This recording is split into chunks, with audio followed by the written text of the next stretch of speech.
Kale tubaganye mwena bali ku The Still Hope 2 Edge media n'emikutu emirala Testimony TV ate ne TV mwebale kubanga ate mutugoberera. Once again tuwagamba happy new year. Mukama tukwebaza kubanga oli mulungi, tukudiza ekitibwa n'abateedo. Moyo wa Mukama tulungamye jangu ofuge mu bulamu bwaffe mu guno omwaka ogutandise, tuleme kwekulembeza wabula ate tukulembera omwoyo wo mu Kristo Yesu mwana Katonda omwana tusabidde. Amina. Kale buli mpita oba gye madde mpitira ne mu inbox yange abantu bangi abaze bagamba happy new year, happy new year, happy new year. Lwaki sikyagala kubanga omwaka okubeera omupya gwe mwennyini gw'olina ogumeekinga. Nkiddamu gwafuula omwaka okubeera omupya. Bantu bangi bakyali mu 2020 endowooza zaabwe. So it's not happy new year, it's happy new you. Gw'olina okubeera nga olina endowooza esokkulumye. Abaluumi 12 we tugenda okwetooloolera nti buli w'olemerera okukyusa endowooza zo n'osigala nga okyalowooza ng'omwaka omukadde, n'osigala nga okyakola ng'omwaka omukadde, 2025 gujja kubeera mupya mu biwandiiko naye nga mu bulamu bwo mukadde. Tulina abantu bali mu 2025 tuli mu 2025 naye ebirowoozo byabwe n'ebikolwa byabwe ne pulaani zaabwe za 2030. Ate n'abaana byabufuzi ssaawa zino endowooza zaabwe ziri mu 2026 era buli kyakola kyonna kiraga 2026. Kakati igwe omwaka okubeera omupya gw'olina okuba ng'okyusa endowooza zo. Endowooza zo buli we zibeera enkadde n'omwaka gugenda sigala nga mukadde. Though mu biwandiiko historically it is a new year, naye entambuza gy'otambuzamu ebintu ekyali nkadde. Okyavuma ng'omwaka omukadde, okyabba ng'omwaka omukadde, okyalimba ng'omwaka omukadde, okyayenda ng'omwaka omukadde, okyakola ebintu byonna eby'omwaka omukadde. Kakati tonnabayingira mu mupya era abagamba happy new year baba bakulimba. It must be happy new you. New. You must olina kubeera ng'owezizza bujja endowooza zonna nga zikyuse. Tulina abantu nga bakyali mu mwaka gwa 1999 akyalina ebirowoozo bya jjajjaawe yamunyiiza. Akyaddayo n'agamba naye singa namalako emisomo gyange, kale singa olunaku olwo singa ebyo oba ng'okyali mu ebyo, this 2025 ekyali gugenda kubeera nga mukadde ate nnyo kubanga kati obeeramu, you are living a life of 1990. Oli kutambula mu bulamu obwa 1999. So bangi babagambye happy new year, it's not bad according to the understanding. Naye ate nze kunze ina kubeera happy new you, not happy new year. Ina kubeera happy new you. Kankule omwaka gwonna kyova nti gyonna era egize gikuyiseeko gisigadde era gamye naguna era sigulaba mu njawulo. Ezo ze ndowooza zo era guno ndaba era gwe gwa bulijjo sirabamu kipya kigenda kukyuka. Kati gwe tonnayingira mu mwaka mupya psychologically. You have not entered the new year psychologically. Okyali. Era ne opportunities zolaba eza 2025 togenda zembulesinga kubuja labanga ebitaliye ebitakola ebyekirimba ebyekifere. Okyali muziri endowooza. Nze ninako welinali mu meeting, in fact yali family meeting yaffe netuleta suggestion tugaba naye tugulewo WhatsApp group ya family. Waliwo meyagambe WhatsApp group ya sitaani. WhatsApp group ya sitaani etwala abantu wa sitaani era nagamba yalina family gyakulira mu kikashe ye family head akulira abantu almost 139 nete bali ku WhatsApp group.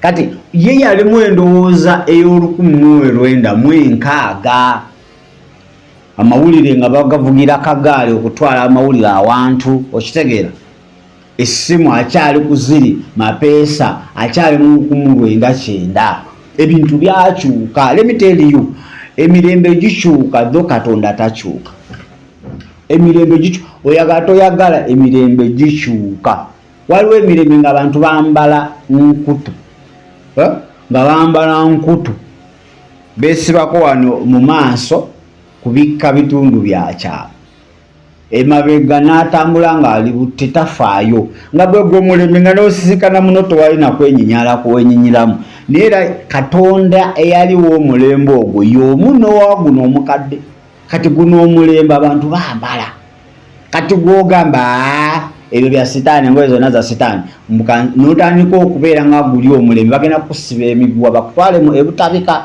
bajja lowooza ogudde ki eddalu kati kyekimu kyetulimu nti omwaka gusobola okusigala nga gulinga we guli okusinziira ku ndowooza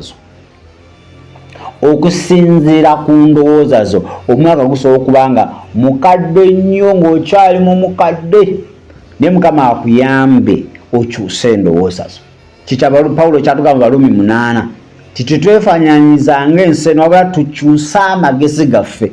You have to renew your mind for a year to be a new year. No one is going to force you to live a new year. Teddy. Era bino byewalabe naku ebulayo dakiika emu ebulayo butikiti bubiri busatu kamu happy new year oyingidde mwaka omupya wo ebyo babyogedde bwogezi naye ng'ekyaddala bw'okyali mu mukadde nnyo kusinziira ku ndowooza zo ne ku bikolwa byo. Kakati naawe kekadde weesuumuuse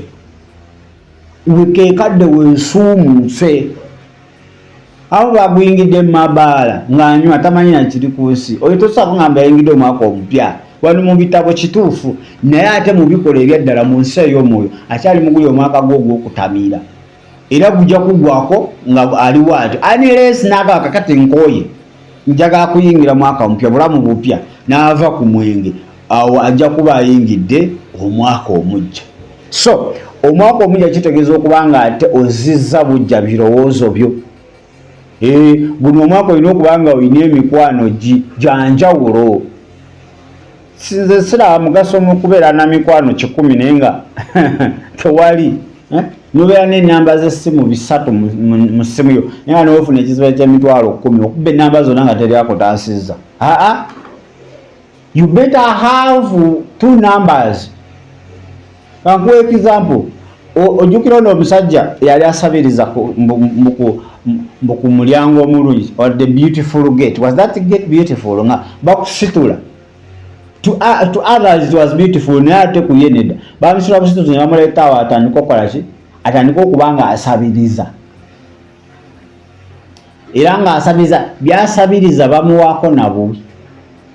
Bamuwaako buwi.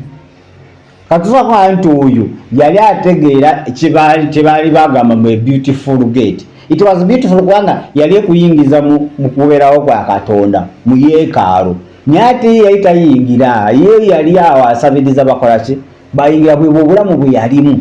Kati osobola okusigala mu myaka egyo abalala nga bo bayitawo basomoka bagenda gw'oli awo we bakuyitako. Okitegeera? Ye buli yali ajja yali amusuubira obanga mwaka akantu naye wajjawo omusajja bamuyita Yokaana ne wajjawo omusajja bamuyita Peetero be baamujja mu myaka emikadde gye yali abeeramu ne bamusumulula Mukama n'abakozesa omusajja n'atambula n'ava mu egyo emyaka era okuva ku olwo nze nkyoyo omusajja we yatandikira omwaka omupya mu bulamu bwe. Kati bantu bangi bajjanga gyali ninga ate amagezi ge bamuwa oba bye bamuwa tebisobola kumujja mu mbeera gy'alimu. Kyonka nti teweetaaga abantu bangi. You just need 1 or 2 people from God.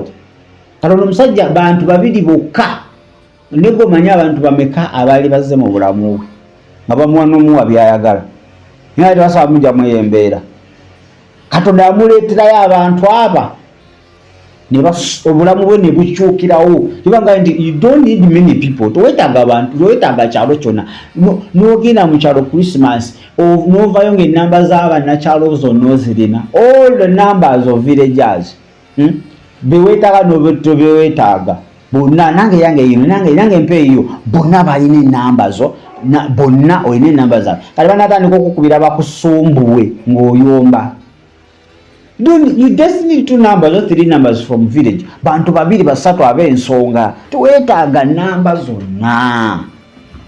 Tuwetaaga nsi yonna kwagala. Yesu aba akwagala ensi eyagala teyagala by force ejja kwagala.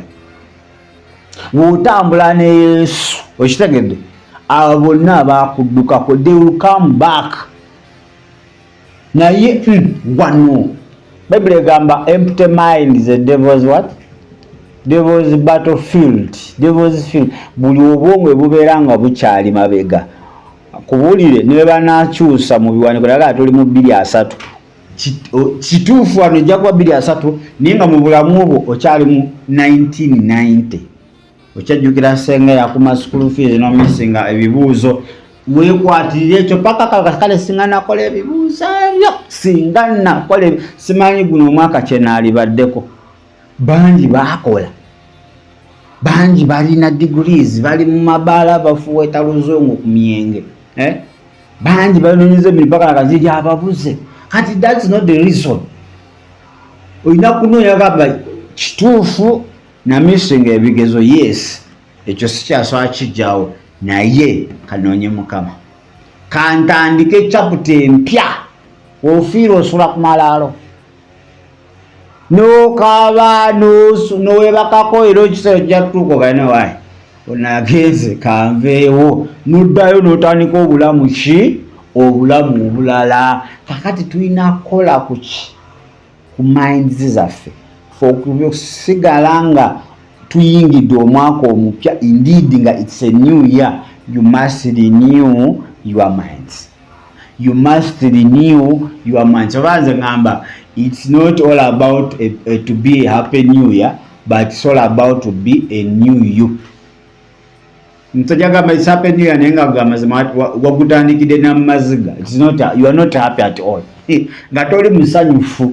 You are happy new year tunenga mazima oli happy. You must be new. Happy new you. Are you new? When you are new, you'll be happy. Kale sawa kusuka wao. Manye kigambo kimu kimala omugezigezi okubanga ate ategeera katukyuse endowooza zaffe.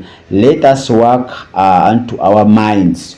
Bwe tunaza obujja endowooza zaffe omwaka gujja kubeera mupya. Naye bwe tunasigala nga tulowooza nga tukola nga tutambula nga we tubadde mu 2024 omwaka gujja sigala nga mukadde ate nga ku side endala abamu mwaka mupya. Mukama tukwebaza tuyambe sobole okuba nga ate tulongoosa endowooza zaffe sobole okuba nga zituukira ddala ku mutindo ogwo gwetaagisa. Pawulo yatugamba tubeeremu endowooza ng'ezaali Mukama waffe ani Yesu Kristo. Mu Kristo Yesu Mwana wa Katonda omulamu tusabidde. Amina. Mbagala nnyo kanetolemu katono. Nkomaawo.